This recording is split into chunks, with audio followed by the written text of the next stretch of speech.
Everyone, বিনিস ফ্যামিলির নতুন আরেকটি ভিডিওতে তোমাদের অনেক অনেক স্বাগত। হ্যাঁ, আজ ঘড়িতে অনেকটাই বেজে গেছে, কিন্তু মোবাইল যথারীতি ধরিনি, কারণ আজ একটু নিজেকে সময় দিচ্ছি। আসলে বয়সের কারণ, কতই বা বয়স হয়েছে বলো, আমার সবাই বলে কি তোমার বয়স হয়ে গেছে তাই চুল পেকে গেছে, কিন্তু কি জানি কি কারণে আমি কিন্তু চুলে কোনো ট্রিটমেন্ট বা পার্লারে কোনো মানে যেগুলোকে বলে স্মুথিং বা ক্যারাটিন ট্রিটমেন্ট, এগুলো অনেক বছর আগে করেছিলাম, তাও সে প্রায় 6-7 বছর আগে। আমি কিন্তু কিছুই করিনি মানে রিসেন্টলি মাথার সামনে চুল এত পেকে যাচ্ছে, এত সাদা হয়ে যাচ্ছে, আসলে বাইরে বেরোতেই লজ্জা লাগে। এখন এজন্য ছুটির দিন দেখে নিজেকে একটু সময় দিতেই হয়। তাই অনেকের কাছে শুনলাম যে বাসায় কিভাবে হেয়ার ট্রিটমেন্ট করা যায়, যেটার জন্য এই চুলের সাদাটা কম দেখা যাবে, মানে একটু কোনো কালার হবে। তা আমাকে অনেকেই অনেক কিছু সাজেস্ট করলো, তার ভিতর থেকে আমি একটা বেছে নিয়েছি। যদি আমার কাজ হয় তাহলে আমি তোমাদের সাথে অবশ্যই শেয়ার করবো। এই যে সকালবেলা উঠে ওদিকে রান্না করছি, মানে আজকে সকাল সকাল রান্না বান্না শেষ করে নিয়েছি, এখন শুধু ভাতটা হচ্ছে আর এইটা লাগাতে বসে গেলাম।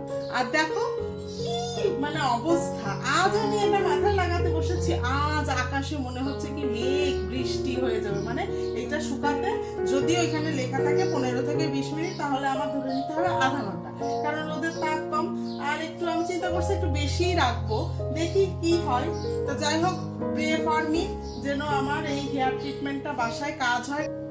যা বলছিলাম, আসলে ওই প্রত্যেক মাসে সময় করে পার্লারে যাওয়া, আর পার্লারে গেলেই যেন এত এত টাকার বিল ধরিয়ে দেয়, উফ, মানে বুকটার ভিতরে কামড় দিয়ে ওঠে অতগুলো টাকা দিয়ে আসতে। এজন্য চিন্তা করলাম যে বাসায় একটু ট্রাই করেই দেখি। পার্লারে ওরা কি দেয় আসলে আমি জানি না, আসলে এটা বলা উচিত না, যেটা জানি না সেটা সম্পর্কে কথা বলা উচিত না। কিন্তু দেখলাম যে যেহেতু বাসায় আমার পরিচিত অনেক মেয়ের বান্ধবীর মায়েরা মানে ভাবিরা দেয়, তারা বলছে যে না ভাবি, কোনো হেয়ার প্রবলেম হয় না, আপনি দিয়ে দেখতে পারেন। তা যদি দেখি যে এটাতে কাজ করেছে, হেয়ার ফল না হয় আর এবং চুলের কালারটা যদি ঠিকঠাক মতো বসে, তাহলে আমি অবশ্যই তোমাদের সাথে এটা শেয়ার করব। তোমরাও আমার মতো ট্রাই করো বাসায়, কারণ ওই পার্লারে যাওয়া সত্যি আসলে একটু ঝামেলাজনক, যারা আমরা এই সংসারের কাজকর্ম, মেয়ের পড়াশোনা এগুলো নিয়ে ব্যস্ত থাকি। তো দেখা যাক, কাগজে লেখা ছিল 20 মিনিট, আমি আধা ঘন্টা মতো রাখবো, তারপরে বলেছে যে নর্মাল জলে ওয়াশ করে ফেলতে। এখন দেখা যাক কি হয়। Hope for me the best. দেখো আকাশের কি অবস্থা, মেঘলা হয়ে রয়েছে। বৃষ্টি আজকে হয়তো বা হবে, কারণ ওয়েদারে মানে মোবাইলের ওয়েদারে দেখলাম যে আজকে বৃষ্টি হওয়ার সম্ভাবনা রয়েছে। দেখি কি হয়, কারণ 2-3 দিন ধরেই আমাদের রাজশাহীতে খুব মেঘলা হয়ে রয়েছে এবং চারপাশে শুনছি বৃষ্টি হচ্ছে। তো দেখি কি হয়, বৃষ্টি হলে আমি খুব মজা পাবো। তো এই দেখো, বলতে না বলতে একটু আগে খুব জোরে হাওয়া হচ্ছিল, বলতে না বলতে হাওয়া ছেড়ে দিয়েছে পুরো। উফ, কি মজা লাগছে। বৃষ্টি পড়ছে না, কিন্তু খুব জোরে হাওয়া হচ্ছে। কি জোরে হাওয়া দিচ্ছে, আমার খুব মজা লাগছে।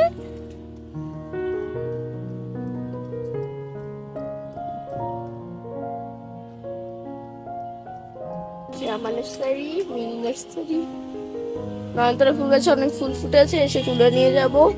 কয়েকটি গাঁদা ফুল ফুটেছে এবং একটা টগর ফুল ফুটেছে আজকে। মানে পা ছাপ পড়ে যাচ্ছে, এমন ধুলো যে হাত দিয়ে নিজের নাম লেখা যায়। নিজের নাম লেখা যায়। আমি লিখেছিও। মানুষ সমুদ্রের বিচে নিজের নাম লেখে, ও ধুলোতে নিজের নাম লেখে। আচ্ছা যাই হোক, ঘর দোর তো পরিষ্কার করলাম। এই দেখো অলরেডি এই যে ধুলো লেগে মুখে, আবার দেখছি এই যে কি সব ফোট উঠে গেল। ও, আর তোমাদের সাথে এই হেয়ার কালারের কথা তো পরে শেয়ার করিনি। হ্যাঁ, হেয়ার কালার ভালোই হয়েছে, তবে কোনো মানে লাল বা মেহেদি কালার না, ফুল ব্ল্যাক একদম। যাই হোক, মানে অনেকে আছে যে একটু একটু কি বলবো, একটু লাল লাল কালার বা এগুলো পছন্দ করে, আমি জানি না, তবে ওই ব্ল্যাক কালার হয়ে গেছে। কিন্তু মেন ব্লান্ডারটা ঘটেছে এক জায়গায়, আমি আসলে জানতাম না, যেহেতু আমার ফার্স্ট ইউজ এটি আমার মানে আমি তো জানি না, আমি এরকম স্কাল্পেও লেগে গেছে। এখন স্কাল্পে যেখানে যেখানে এই ইয়েটা লেগেছে, এই দেখো তোমরা কিছু কিছু জায়গায় দেখতে পারবে, মানে সেখানে সেখানে তোমার হলো রং বসে গেছে। এই দেখো, তোমরা মোবাইলে দেখতে পাচ্ছ কিনা, এই দেখো মানে রং বসে গেছে। এমনকি এজন্য মাথার সারা এজন্য এই দেখো, এই দেখো, এই দেখো, এজন্য এরপরে যখন এটি অ্যাপ্লাই করতে হবে, সে ব্ল্যাক হয়েছে, ব্ল্যাক কালার হয়েছে, তাতে আমার কোনো প্রবলেম নেই, ব্ল্যাক কালার হলো, কিন্তু এরপরে যখন অ্যাপ্লাই করতে হবে তখন এই স্কাল্প থেকে একটু দূরে, মানে শুধু চুলে দিতে হবে, কোনোভাবে যেন স্কাল্পে না লাগে। স্কাল্পে যখনই লেগেছে তখনই এই যে বোঝা যাচ্ছে যে আমি হেয়ার কালার বা হেয়ার কিছু দিয়েছি। এখন এটা আস্তে আস্তে আমার মনে হয় শ্যাম্পু দিতে দিতে উঠে যাবে। এবং সবচেয়ে মজার ব্যাপার হলো এই দেখো আমার হাত। তোমরা মনে করছো আমি নেল পালিশ দিয়েছি, না, এটা কিন্তু নেল পালিশ না, এটা পুরোটাই হেয়ার কালার করার ফলে এই নখগুলো সমস্ত কিছু কালার হয়ে গেছে, কিন্তু মনে হচ্ছে আমি নেল পালিশ দিয়েছি। এই হলো অবস্থা। মানে এরপরে যখনই ইউজ করতে হবে হাতে গ্লাভস পরে নিতে হবে অবশ্যই, এবং মাথার স্কাল্প থেকে একটু দূর দিয়ে ওই হেয়ার কালারটা করতে হবে, অ্যাপ্লাই করতে হবে। এই দিনের প্যাকেটটা তো আমি ফেলিয়ে দিয়েছি, এরপরে আমি যেদিন ইউজ করব তোমাদের সাথে অবশ্যই প্যাকেট, নাম, সমস্ত কিছু শেয়ার করে দেব। তো এখন ঘড়িতে বাজে সন্ধ্যা, ঘরে সন্ধ্যাবাতি দিলাম, তারপর মেয়েকে হালকা পাতলা সন্ধ্যার টিফিন করিয়ে এই যে পড়তে বসিয়েছি এখন। আর এই দেখো আমার ঘরের অবস্থা, খুবই খারাপ অবস্থা। মানে এই যে কালকে সব 21শে ফেব্রুয়ারি উপলক্ষে সমস্ত কিছু পরা হয়েছে, সেই শাড়ি কাপড় সমস্ত কিছু ছড়ানো। সো মেয়ে এখানে বসে পড়বে এবং আমি ওকে পড়াবো, আর সাথে এই ঘর গোছানো কাজও কমপ্লিট করে নেব। আমার একসাথে দুই কাজ হয়ে যাবে, কারণ আসলে সারাদিন কাজকর্ম করার পরে এই আলাদা করে টাইম দেওয়াটা হয়ে ওঠে না। আমি সন্ধ্যাবেলার পর থেকে একটু কেমন লেজি লেজি লাগে, এজন্য চিন্তা করলাম এই ঘরে যেহেতু মেয়ের রিডিং টেবিল, মেয়েকে বসে পড়াবো, মেয়ে পড়বে এদিকে আর আমি ওদিকে জামা কাপড়গুলো গুছিয়ে ফেলি।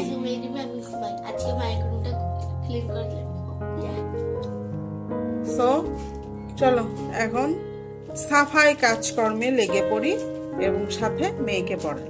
দেখো মেয়ের পড়ার টেবিলটা তোমাদের সাথে শেয়ার করি। এই যে মেয়ের পড়ার টেবিল, এখানে তার বাবার সাথে তার একটি ছবি আছে, এবং ওই যে লাল কালারের একটা বোর্ড দেখছো, ওইটাও তার নিজেরই তৈরি করা। এখানে তার গল্পের বইয়ের সেকশন, এবং এখানে আমার গিফটের বক্স, এবং এগুলো বই খাতা। এখনো তো স্কুল থেকে কোনো বই দেয়নি, এখনো বই পায়নি ওরা। বই গাইড চলে আসলে মোটামুটি এই জায়গাটা আরো ফিল আপ হয়ে যাবে। তো এটি হলো মেয়ের এই যে পড়ার টেবিল। তাহলে চলো লেগে পড়ি। আর এই হলো চারদিকে কাপড় চোপড় ঢিপ মারা, এখন এগুলো গুছিয়ে ফেলবো। So let's start.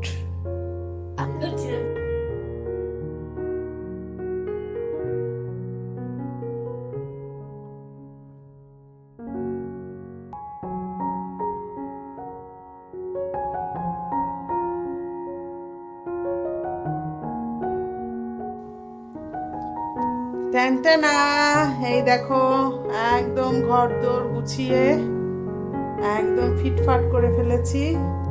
কোথাও কোনো জামা কাপড় আর অগোছালো নেই। বিছানার চাদর টাদর সব কিছু পাল্টিয়ে একদম বিছানা রেডি করে ফেলেছি। আমার পড়া কমপ্লিট, মেয়ের পড়াও কমপ্লিট হয়ে গেছে, আমার এই ঘর দোর গোছানোও কমপ্লিট। একদম এই দেখো আলনার উপরে জামা কাপড় একদম সাজিয়ে রাখা, এই তাক গুছিয়ে দিয়েছি একদম। ওর বাবার জিনিস, মেয়ের জিনিস, আমার জিনিস, মোটামুটি সব গুছিয়ে নামিয়ে ধোয়ার জিনিস যা যা লাগবে ধোয়ার জিনিস সব বের করে ফেলেছি। কালকে সব ধুয়ে পরিষ্কার হয়ে যাবে। তো আজ রাতের খাবার দাবার আছে। রাতের খাবারের ভিতরে হবে রুটি আর মাংস রান্না করা আছে, আর টুকিটাকি সবজিও আছে। ওটা দিয়েই রাতের খাবার হয়ে যাবে। তো আজকের মতো ভিডিওটি এই পর্যন্তই। ভিডিওটি ভালো লাগলে অবশ্যই লাইক করো, কমেন্ট করো, শেয়ার করো এবং আমার ছোট্ট চ্যানেলটিকে সাবস্ক্রাইব করে সামনের দিকে এগিয়ে যাওয়ার জন্য সাহায্য করো। কাল দেখা হবে নতুন আরেকটি ভিডিওতে। তোমরা সবাই ভালো থেকো, সুস্থ থেকো এবং আশেপাশের মানুষদের প্রতিও খেয়াল রেখো। Tata, good night.